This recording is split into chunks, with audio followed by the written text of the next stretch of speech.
Es šovasar testēšu dažādus elektromočus un rollerus, lai izlemtu, kuru pirkt. Pirmais upuris ir NIU UKI GT. Tas ir ļoti līdzīgs tiem zilajiem skoku skūteriem, tikai mazāks un stilīgāks. Ja labi grib, pat ielien mašīnas bagāžniekā. Plusi tādi, ka var braukt jau no 14 gadu vecuma, ir izņemama baterija, kur sver tikai 11 kg, bet var nobraukt līdz pat 70 km.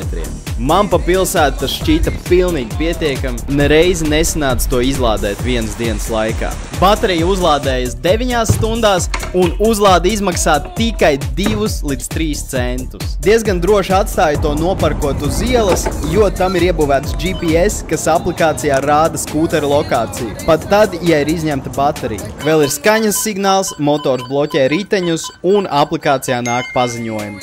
Un ir 2 kājiņas, kas ir ļoti parocīgi, kā arī papildus pēdiņas, lai varētu platāk nolikt kājas braucot. Nice! Lielākais mīnus ir limitēts ātrums. Speedometrs rāda 47–48, bet realitātē ir līdz 45, kas ir atļautais limits. Kaut gan pats motors var izspiest vēl par 20 km/h vairāk. Pa centru braucot it kā liekas pietiekami, bet līdz ko iebrauc kādā ātrākā ielā, visi brauc garām. Ja brauc divatā, tad nav vairs arī nekāda lielā uzrāviena. Vēl man ļoti kaitina skaļais pagrieziena rādītājs un tas, ka šo modeli nevar ieslēgt caur telefonu. Piesako, lai redzētu nākamo testu, vai dodies uz Live Garage Lāčplēša ielā, lai izmēģinātu pats.